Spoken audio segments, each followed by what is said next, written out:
ಇದೀಗ ನಾಪತ್ತೆಯಾಗಿದ್ದಾರೆ. ಶಿರೂರು ಬಳಿಯ ಟೀ ಅಂಗಡಿ ಇದು. ಗಂಗಾವಳಿ ನದಿಗೆ ಬಿದ್ದ ದೊಡ್ಡ ಗಾತ್ರದ ಬಂಡೆ, ನೀರಿನ ರಭಸಕ್ಕೆ ಸಮೀಪದ ಮನೆಯಲ್ಲಿದ್ದ ವ್ಯಕ್ತಿ ಮತ್ತೊಂದು ಕಡೆಯಲ್ಲಿ ನೀರ್ಪಾಲಾಗಿರುವ ಶಂಕೆ. ಇತ್ತ 15ಕ್ಕೂ ಹೆಚ್ಚು ಮಂದಿ ನಾಪತ್ತೆಯಾಗಿರುವ ಶಂಕೆ. ಶಿರೂರು ಟೀ ಅಂಗಡಿ ಬಳಿಯಲ್ಲಿ ಗುಡ್ಡ ಕುಸಿತದ ಪರಿಣಾಮವಾಗಿ 15 ಮಂದಿ ನಾಪತ್ತೆಯಾಗಿದ್ದಾರೆ.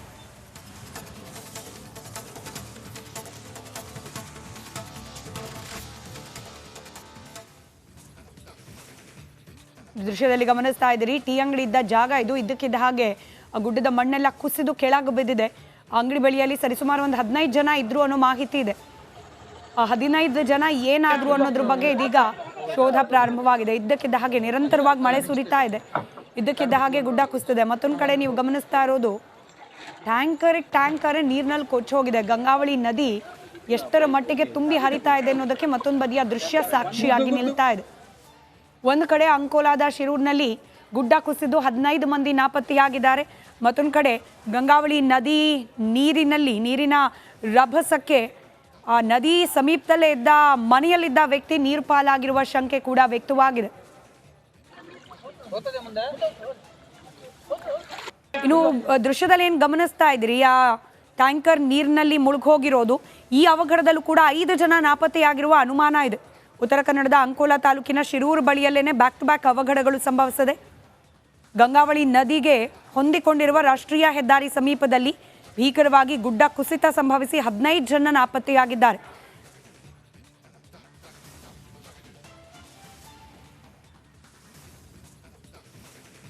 ಈ ಬಗ್ಗೆ ನಮ್ಮ ಹತ್ರ ಮಾತನಾಡಲಿಕ್ಕೆ ಮಾರುತಿ ಅಂತ ಹೇಳಿ ಸ್ಥಳೀಯರು ದೂರವಾಣಿ ಸಂಪರ್ಕದಲ್ಲಿದ್ದಾರೆ. ಸರ್ ನಮಸ್ಕಾರ. ನಮಸ್ತೆ ಮೇಡಮ್. ಮಳೆಯಿಂದಾಗಿ ಸಾಕಷ್ಟು ಅವಾಂತರ ಆಗ್ತಿರೋ ಬಗ್ಗೆ ವರದಿಗಳು ಬರ್ತಾ ಇದೆ ಸರ್. ಈಗೇನೋ 15 ಜನ ನಾಪತ್ತೆಯಾಗಿದ್ದಾರೆ, ಆ ಟೀ ಶಾಪ್ ಮೇಲೆ ಗುಡ್ಡ ಕುಸಿದು ಅಂತ ಹೇಳಿ ಏನ್ ಮಾಹಿತಿ ಸಿಕ್ಕಿದೆ ಸರ್ ತಮ್ಗೆ? ಹೌದು, ಒಂದೇ ಕುಟುಂಬದ 5 ಜನ ನಾಪತ್ತೆಯಾಗಿದ್ದಾರೆ. ಅದರ ಜೊತೆಗೆ ಟೀ ಶಾಪ್ ನಲ್ಲಿದ್ದಂತ ಸುಮಾರು ಒಂದು 10 ಜನ ಇರಬಹುದು ಅಂತ ಹೇಳಿ ಅದೇ ಮಣ್ಣಿನಡಿಯಲ್ಲಿ ಸಿಲುಕಿರುವಂತ ಇನ್ನೊಂದು ಲಾರಿಯಲ್ಲಿದ್ದ ವ್ಯಕ್ತಿ ಹೇಳಿದ್ದಾರೆ. ಅಂದ್ರೆ ಪ್ರತ್ಯಕ್ಷದರ್ಶಿಗಳು ಹೇಳಿದ ಪ್ರಕಾರ 10ಕ್ಕೂ ಹೆಚ್ಚು ಜನರು ಟೀ ಕುಡಿಲಿಕ್ಕೆ ಅಲ್ಲಿ ಇದ್ರು, ಮತ್ತೆ 3-4 ವಾಹನಗಳಿದ್ವು ಅಂತ ಹೇಳಿದ್ದಾರೆ. ಈಗ ಮೇಲ್ಗಡೆ ಒಂದು ಟ್ಯಾಂಕರ್, ಇನ್ನೊಂದು ದೊಡ್ಡ ಲಾರಿ ಸಿಲುಕೊಂಡಿದೆ. ಈ ರಕ್ಷಣೆ ಮಾಡಕ್ಕೆಲ್ಲ ಟೀಮ್ ಎಲ್ಲ ಬಂದಿದ್ಯಾ? ರಕ್ಷಣೆ ಮಾಡ್ಲಿಕ್ಕೆ ಟೀಮ್ ಬರ್ತಾ ಇಲ್ಲ ಮೇಡಮ್. ಯಾಕಂದ್ರೆ ವೆಹಿಕಲ್ಸ್ ದೊಡ್ಡ ದೊಡ್ಡ ಗಾಡಿಗಳು ಬೇಕಾಗಿರೋದ್ರಿಂದ ಇಲ್ಲಿ IRB ಕಂಪನಿಯವರು ಈ ಹಿಂದೆ ಏನು ಪೇಮೆಂಟ್ ಮಾಡದೇ ಇರೋ ಕಾರಣ ಯಾರು ಮುಂದೆ ಬರ್ತಾ ಇಲ್ಲ. ಮತ್ತೆ ಇವಾಗ ಹೇಗೆ ಸರ್ ಈ 15 ಜನದ ಕತೆ ಏನು ಅಂತ ಹೇಳಿ? ಹಾಗಾದ್ರೆ ಅದೇ ಸ್ಥಳೀಯರು ಆಕ್ರೋಶ ವ್ಯಕ್ತಪಡಿಸ್ತಾ ಇದ್ದಾರೆ. ರಕ್ಷಣೆಗೆ ಯಾರು ಮುಂದೆ ಬರ್ತಾ ಇಲ್ಲ. ತಾಲೂಕು ಆಡಳಿತ ಏನ್ ಮಾಡ್ತಾ ಇದೆ ಅಂತ ಹೇಳಿದ್ರೆ 1 to ಡಬಲ್ ರೇಟ್ ಹಾಕೊಡ್ತೀವಿ ನಿಮ್ಗೆ, ರಕ್ಷಣೆ ಮಾಡಿದ ಕಾರ್ಯಕ್ಕೆ ಪೇಮೆಂಟ್ ಮಾಡ್ತೀವಿ ಅಂದ್ರೂ ಸಹಿತ ಯಾರು ತಮ್ಮ ವಾಹನಗಳನ್ನು ಕೊಡ್ಲಿಕ್ಕೆ ರೆಡಿ ಆಗ್ತಾ ಇಲ್ಲ. ಯಾಕಂದ್ರೆ ಹಿಂದಿನ ಬಾರಿ ಬಹಳಷ್ಟು ಪೇಮೆಂಟ್ ಉಳಿಸ್ಕೊಂಡಿದ್ದಾರೆ. IRB ಅವಾಂತರಗಳು, ಗುಡ್ಡ ಕುಸಿತದ ಅವಾಂತರಗಳು ಕಾಯಂ ಆಗ್ತಾನೆ ಇರ್ತವೆ. ಪೇಮೆಂಟ್ ಕೊಡ್ಲಿಲ್ಲ. ಇನ್ನೊಂದು ಮತ್ತೆ ಭಯ ಪಡ್ತಾ ಇದ್ದಾರೆ. ಗುಡ್ಡದ ಮೇಲಿಂದ ನೀರಿನ ಹೊರತೆ ಚಿಮ್ತಾನೆ ಇದೆ. ಸಣ್ಣ ಪ್ರಮಾಣದಲ್ಲಿ ಗುಡ್ಡ ಮತ್ತು ಕುಸಿತಾನೆ ಇದೆ. ಹಾಗಾಗಿ ಭಯನೂ ಪಡ್ತಾ ಇದ್ದಾರೆ. ಇನ್ನೊಂದು ಪೇಮೆಂಟ್ ಕಾರಣದಿಂದ ಇಲ್ಲಿಗೆ ಬರ್ತಾ ಇಲ್ಲ. ಈ ಪೇಮೆಂಟ್ ಕಾರಣ ಅಂತಂದ್ರೆ ಹೆಂಗೆ ಸರ್? ಇದು ಆಶ್ಚರ್ಯ ಆಗತ್ತಪ್ಪ ಇಲ್ಲಿ ಕೂತು. ಅಂದ್ರೆ ನೋಡಿ, ಮಳೆಗಾಲ ಬಂದಾಗ ಈ ರೀತಿ ಅವಘಡಗಳಾಗತ್ತೆ ಅಂತ ಗೊತ್ತಿದ್ದು ಕೂಡ ಮುಂಜಾಗ್ರತಾ ಕ್ರಮವಾಗಿ ಇದನ್ನೆಲ್ಲ ಸಿದ್ಧಪಡಿಸಿಟ್ಕೊಳ್ಬೇಕು ವ್ಯವಸ್ಥೆಯನ್ನ. ಅಂದ್ರೆ ಅಷ್ಟರ ಮಟ್ಟಿಗೆ ನಿರ್ಲಕ್ಷ್ಯನ ಜಿಲ್ಲಾಡಳಿತದಿಂದ ಅಂತ? ಹೌದು ಮೇಡಮ್. ಈಗ ಸಾಮಾನ್ಯವಾಗಿ ಫ್ಲಡ್ ಸಂದರ್ಭದಲ್ಲಿ, ಗುಡ್ಡ ಕುಸಿತ ಸಂದರ್ಭದಲ್ಲಿ ಕಾಯಂ ಆಗಿ ಕೆಲವೊಂದಿಷ್ಟು ಜನ ಮಾನವೀಯತೆ ದೃಷ್ಟಿಯಿಂದ ವಾಹನಗಳನ್ನ ನೀಡ್ತಾ ಇದ್ರು. ಅವರಿಗೂ ಕೂಡ ಸರಿಯಾಗಿ ಇವರು ಪೇಮೆಂಟ್ ಮಾಡದೇ ಇರೋ ಕಾರಣ ಯಾರು ಮುಂದೆ ಬರ್ತಾ ಇಲ್ಲ ಈಗ. ಮತ್ತೆ ಈಗ ಮತ್ತೊಂದ್ ಕಡೆ ಆಪತ್ ಕೂಡ ಇದೆ ರಕ್ಷಣಾ ಕಾರ್ಯಾಚರಣೆಗೆ ಅಂತ ಹೇಳ್ತಾ ಇದ್ರಿ. ಅಲ್ಲಿನ ಪರಿಸ್ಥಿತಿ ಹೇಗಿದೆ ವಿವರಿಸಬಹುದಾ ಸರ್? ಅಂದ್ರೆ ನೀರು ಜಿನುಕ್ತಲೇ ಇದೆ, ಯಾವಾಗ ಬೇಕಾದ್ರೂ ಮಣ್ಣು ಮತ್ತಷ್ಟು ಕುಸಿಯೋ ಸಾಧ್ಯತೆ ಅಂತ ಹೇಳಿ. ಹೇಗಿದೆ ಅಲ್ಲಿನ ಪರಿಸ್ಥಿತಿ ಹೇಗಿದೆ ಅಂತ? ಗುಡ್ಡದ ಮೇಲಿಂದ ಒಂದು 5-6 ವರತೆಗಳಲ್ಲಿ ನೀರು ಜಿನುಕ್ತಾನೆ ಇದೆ. ಸಣ್ಣ ಪ್ರಮಾಣದಲ್ಲಿ ಮಣ್ಣು ಕುಸಿತ ಆಗ್ತಾ ಇದೆ. ಅಂದ್ರೆ ಯಾವಾಗ ಬೇಕಾದ್ರೂ ಮತ್ತೆ ಗುಡ್ಡ ಕುಸಿತ. ಯಾರು ಬರ್ತಾರೆ ಸರ್ ಮಾರುತಿ ಸರ್? ಶಾಸಕರು ಯಾರು ಬರ್ತಾರೆ ಈ ಭಾಗದ? ಶಾಸಕರು ಸತೀಶ್ ಶೈಲ್ ಅವರು ಮೇಡಮ್. ಓಕೆ, ಅವ್ರ ಗಮನಕ್ಕೆ ಇದೆಲ್ಲ ಇಲ್ವೇ ಇಲ್ವಾ? ಪೇಮೆಂಟ್ ಪೆಂಡಿಂಗ್ ಇದೆ, ರಕ್ಷಣಾ ಕಾರ್ಯಾಚರಣೆಗೆ ಯಾರು ಬರೋಲ್ಲ, ಅವ್ರ ಗಮನಕ್ಕೆ ಇರದೇ ಇರೋಕ್ ಸಾಧ್ಯತೆ ಇದೆಯಾ ಅಂತ? ಅಲ್ಲ, ನಮಗ್ ತಿಳಿದು ಬಂದಿರೋ ಮಾಹಿತಿ ಪ್ರಕಾರ ಈ ಕಳೆದ ಒಂದು 15 ದಿನದ ಹಿಂದೆ ಅವರು ಕೂಡ ಜಿಲ್ಲಾಧಿಕಾರಿ ಏನ್ ಗುಡ್ಡ ಕುಸಿತ ಆಗಿದೆ ಅದೇ ಸ್ಪಾಟ್ ಅಲ್ಲಿ ಜಿಲ್ಲಾಧಿಕಾರಿ ಅವರಿಗೆ ಒಮ್ಮೆ ಮಾಹಿತಿಯನ್ನ ನೀಡಿದ್ರು ಅಂತ ಹೇಳಿ ಮಾಹಿತಿ ಇದೆ. ಪೇಮೆಂಟ್ ಆಗದಿರೋ ಬಗ್ಗೆ ಅವರಿಗೆ ಸರಿಯಾಗಿ ಮಾಹಿತಿ ಇರ್ಲಿಕ್ಕಿಲ್ಲ ಹೆಚ್ಚಾಗಿ. ಯಾಕಂದ್ರೆ ಇದು ತಾಲೂಕು ಆಡಳಿತ ಮತ್ತೆ ಈ ಕಡೆ ಉಪವಿಭಾಗಾಧಿಕಾರಿಗಳ ಕಚೇರಿಯಿಂದ ಏನು ರೆಸ್ಪಾನ್ಸ್ ಇಲ್ಲದೆ ಇರೋದ್ರಿಂದ ಅವರಿಗೆ ಸದ್ಯಕ್ಕೆ ಪೇಮೆಂಟ್ ಆಗದೆ ಇರೋ ಬಗ್ಗೆ ಮಾಹಿತಿ ಇಲ್ಲ. ಮತ್ತೆ ಏನಾಗಿದೆ ಅಂದ್ರೆ ದೊಡ್ಡ ಪ್ರಮಾಣದಲ್ಲಿ ಸುಮಾರು ಒಂದು 35 ಮೀಟರ್ ಉದ್ದದಲ್ಲಿ ಗುಡ್ಡ ಕುಸಿತ ಆಗಿದೆ ಮೇಡಮ್. ಹಾಗಾಗಿ ಒಂದ್ ಕಡೆ NDRF ತಂಡ ಬಂದಿದೆ ಅಂತ ಹೇಳ್ತಾ ಇದ್ದಾರೆ, ಆದ್ರೆ ಇದುವರೆಗೂ ಏನು ಅದ್ರದ್ದು ಕನ್ಫರ್ಮೇಶನ್ ಇಲ್ಲ. ಓಕೆ. ಈ ಕಡೆ ವಾಹನಗಳೇನು ಮತ್ತೆ ಜನರು ಏನ್ ಸಿಲುಕಿದಾರಲ್ಲ ಅಲ್ಲಿ ಯಾವುದೋ ರಕ್ಷಣಾ ಕಾರ್ಯ ನಡೀತಾ ಇಲ್ಲ. ರೈಟ್. ಧನ್ಯವಾದ ಮಾರುತಿ ಅವರೇ. ರಿಪಬ್ಲಿಕ್ ಕನ್ನಡದ ಜೊತೆಯಲ್ಲಿ ಮಾತನಾಡಿದ್ದಕ್ಕೆ. ಸ್ಥಳೀಯ ಶಾಸಕರು ಸತೀಶ್ ಸೈಲ್ ಅವರು ಗಮನ ಕೊಡಬೇಕು ಈ ಕಡೆಗೆ. ಪೇಮೆಂಟ್ ಪೆಂಡಿಂಗ್ ಆಗಿಲ್ಲ ಅಂದ್ರೆ ಸರ್ಕಾರದ ಜವಾಬ್ದಾರಿ, ಅಲ್ಲಿನ ಜನಪ್ರತಿನಿಧಿಯ ಜವಾಬ್ದಾರಿ ಕೂಡ ಆಗತ್ತೆ. ಗ್ಯಾರಂಟಿಗಳ ಜೊತೆಯಲ್ಲಿ ಜೀವಕ್ಕೂ ಗ್ಯಾರಂಟಿ ಬೇಕಲ್ವಾ? ಪೇಮೆಂಟ್ ಪೆಂಡಿಂಗ್ ಅಂದ್ರೆ ಏನಪ್ಪ? ಅಲ್ಲಿ 15 ಜನ ಸಿಲ್ಕ್ ಹಾಕೊಂಡಿದ್ದಾರೆ, ರಕ್ಷಣಾ ಕಾರ್ಯಾಚರಣೆಗೆ ಹೋಗ್ತಿಲ್ವಂತೆ. ಯಾಕೆ ಅಂತಂದ್ರೆ ಹಿಂದಿನ ರೆಸ್ಕ್ಯೂ ಆಪರೇಷನ್ ಬಿಲ್ ಕ್ಲಿಯರ್ ಆಗಿಲ್ಲ ಅನ್ನೋ ಕಾರಣ. 15 ಜನರ ಜೀವ ಇದೀಗ ಆಪತ್ನಲ್ಲಿದೆ. ಅಂಕೋಲಾದಲ್ಲಿ ಗುಡ್ಡ ಕುಸಿತ ಪ್ರಕರಣಕ್ಕೆ ಸಂಬಂಧಪಟ್ಟಂತೆ ಇದೀಗ ಗುಡ್ಡ ಕುಸಿತದಲ್ಲಿ 7 ಮಂದಿ ಸಾವನ್ನಪ್ಪಿದ್ದಾರೆ ಅನ್ನೋ ಮಾಹಿತಿ.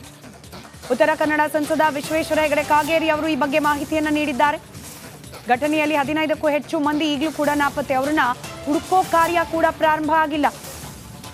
ಗ್ಯಾಸ್ ಟ್ಯಾಂಕರ್ ಚಾಲಕ, ಕ್ಲೀನರ್ ಸೇರಿದಂತೆ ಒಟ್ಟು 15 ಜನ ನಾಪತ್ತೆಯಾಗಿದ್ದಾರೆ. ಈಗಷ್ಟೇ ಸ್ಥಳೀಯರು ಮಾಹಿತಿ ನೀಡ್ತಾ ಇದ್ರು, ಹಿಂದಿನ ರಕ್ಷಣಾ ಕಾರ್ಯಾಚರಣೆಗಳಿಗೆನೆ ದುಡ್ಡನ್ನ ಕೊಟ್ಟಿಲ್ಲ ಸ್ಥಳೀಯ ಆಡಳಿತ, ಹೀಗಾಗಿ ರಕ್ಷಣೆ ಮಾಡ್ಲಿಕ್ಕೆ ಯಾರು ಮುಂದಾಗ್ತಿಲ್ಲ ಅಂತ ಹೇಳಿ. ಗ್ಯಾರಂಟಿ ಸರ್ಕಾರ. ಹಣೆ ಬರಹ ನೋಡಿ, 15 ಜನ ಸಿಲುಕಾಕೊಂಡಿದ್ದಾರೆ, ಅವ್ರನ್ನ ರಕ್ಷಣೆ ಮಾಡ್ಲಿಕ್ಕೆ ಮುಂದಾಗುವಂತಹ. ಕಾಟನ್ ಪೇಟೆಯ ಸ್ವಾಮಿ ಲೈನ್ ಎಷ್ಟು ಸಮಸ್ಯೆ ಇದೆ. ಇಷ್ಟು ವರ್ಷ ಆಯ್ತು, ಇದಕ್ಕೆಲ್ಲ ಯಾರು ಸರ್ ಜವಾಬ್ದಾರಿ? 420 ಜನ ಇದಾರೆ, ಬರೀ ಮಕ್ಕಳು. 10 ಜನಕ್ಕೆ 4 ಬಾತ್ರೂಮ್. ಆಚೆ ಉಳ್ಕೊಂತೀನಿ, ಸ್ನಾನ ಮಾಡ್ತೀನಿ. ಈ ಸಿದ್ದರಾಮಯ್ಯ ಸರ್ಕಾರ, ಆರೋಗ್ಯ ಸಚಿವರು ದಿನೇಶ್ ಗುಂಡೂರಾವ್, ನಮ್ಮ ಕ್ಷೇತ್ರ ಸಚಿವರು ಜಮೀರ್ ಅಹ್ಮದ್ ಖಾನ್ 1976ರಿಂದ ಮಾಡ್ತೀವಿ ನೀವು ಸ್ವಂತ ಮಾಡ್ತೀನಿ. ಯೋಗ್ಯತೆಗೆ ಒಂದು ಹಕ್ಕು ಪತ್ರನೇ ಕೊಡಕ್ಕಾಗಿಲ್ಲ ಅಂತ ಅಂದ್ಮೇಲೆ ನೀವು ಪುಕ್ಸಟೆ ಕೊಟ್ಟು ಏನು ಪ್ರಯೋಜನ? ಮಗನೂ ನೋಡಲ್ಲ, ಯಾರು ನೋಡಲ್ಲ, ನಾನು ಒಬ್ಬಳು ನೋಡ್ಕೊಂಡ್ರಿ ರಜಾ. ಎಲ್ಲೆಲ್ಲೋ ಹಗರಣ ಮಾಡಿಕೊಂಡು ನಿಮ್ ಯೋಗ್ಯತೆಗೆ ಇಂಥ ಜನರು ನಿಮ್ಗೆ ಯಾವತ್ತು ಕಣ್ಣಿ ಕಾಣಲ್ವೇನ್ರಿ? ನಿಮ್ ಯೋಗ್ಯತೆಗೆ